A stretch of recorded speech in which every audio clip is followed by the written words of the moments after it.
we're going to get you a quick update on the Crew-10 docking, which is inching closer to the International Space Station and will attempt docking very soon. The pictures on your screens are coming in directly from the spacecraft that will bring Sunita Williams and Butch Wilmore, who will be coming back to Earth after 9 long months. So this is going to happen. This attempt is going to be made today. A significant update coming in. So after 9 long and arduous months of being stuck in space, the NASA astronauts Sunita Williams and Butch Wilmore will finally get some relief. Now, their replacement crew, after much delay and technical issues, finally will, have lifted off. And this happened at the Kennedy Space Center in Florida. Sunita and Butch will spend around 3 days with their replacement crew on board the International Space Station, and they are scheduled for re-entry to Earth on the 19th of March. On your screens, once again, viewers, are the latest pictures that are being beamed through the ISS, and this is the update coming in. So very soon, Sunita Williams and Butch Wilmore will be returning to India. We have Manish Purohit, former ISRO scientist, joining us this morning. Good morning, Manish. As you look at these pictures that are now being beamed, what is the significance of, this? The entire world is talking about this. What is the significance of this docking that's going to take place? Because the wait for Sunita Williams and Butch Wilmore seems like finally coming to an end. Yeah, good morning, everyone. So the thing is, this shouldn't have been such a big, speculating event if the decisions were made at the right time when they were stuck on the International Space Station in the June month of 2024. The delay in the rescue operations, the delay in bringing them back has created that kind of a different scenario where we all are kind of attached to the screens and following each and every moment with such a curiosity. See, going to International Space Station and coming back, it's a very normal scenario. If you talk about SpaceX, they have made around 20 trips to International Space Station, carrying astronauts and cargo supplies. So many things are happening, and it's very frequent. It's like a routine kind of a work job that they're doing. But since Sunita Williams and Butch Wilmore, they were like left there on their own, and they were not brought back in that particular duration of those 9 months, that has created this kind of a curiosity around all this event. Now, what's going to happen next? Let me explain very quickly.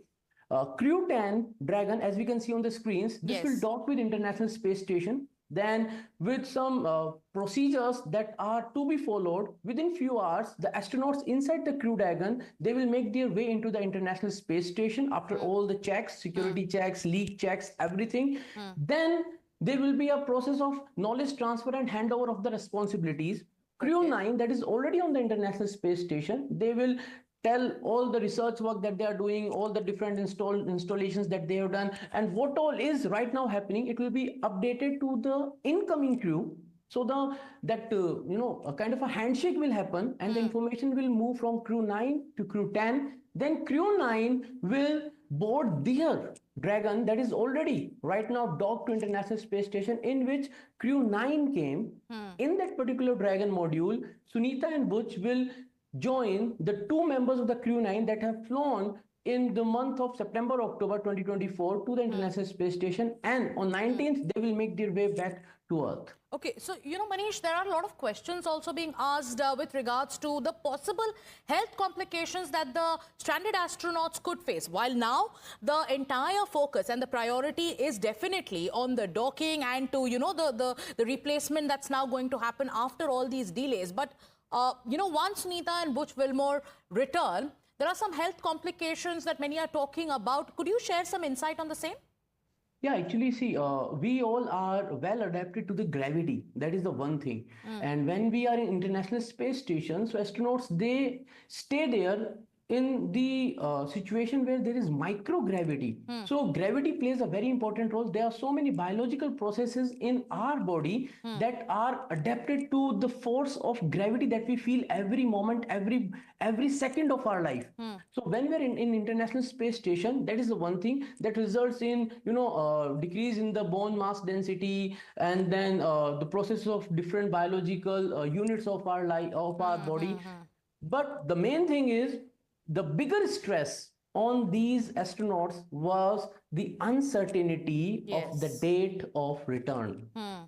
They are well trained, they are veterans, they have handled such situations, they are trained for such situations, but they have that psychological stress, the burden of returning back when we are going to come back, because it was getting delayed. So that might have taken kind of a, that stress might have been a little more on them than the physiological stress, because you Yes. might have seen the videos coming up where they are doing their workouts, they are doing exercises, they are continuously in touch with the health experts from the ground station, they are properly given the guidance about what to eat, when to eat, how to maintain Yes. their nutrition levels, everything is done. But what to do with that stress, that is psychological, because things are getting delayed again and again. So that was one thing that might have taken a toll on them. So, Manish, also tell us about, when we talk about this, this very program and what we are witnessing, what is the learning that you, as a very critical member of the scientific community, as a scientist, what is that one learning do you think that, scientists today who are monitoring this program or this mission, what is that one takeaway that any scientist should learn from when it comes to this mission? See, actually, if we relate it to Chandrayaan 3 of ours, then we will be very comfortable in making the relations. See, I'll first talk about Chandrayaan 3 and then I'll come back to the situation. Yes. When we launched Chandrayaan 2, we were all very confident that, okay, we are going to make it, we are going to make it. But then Chandrayaan 2 crash landed. Something went awkwardly wrong at that peculiar moment when we were supposed to triumph. We were all with the sorrow faces.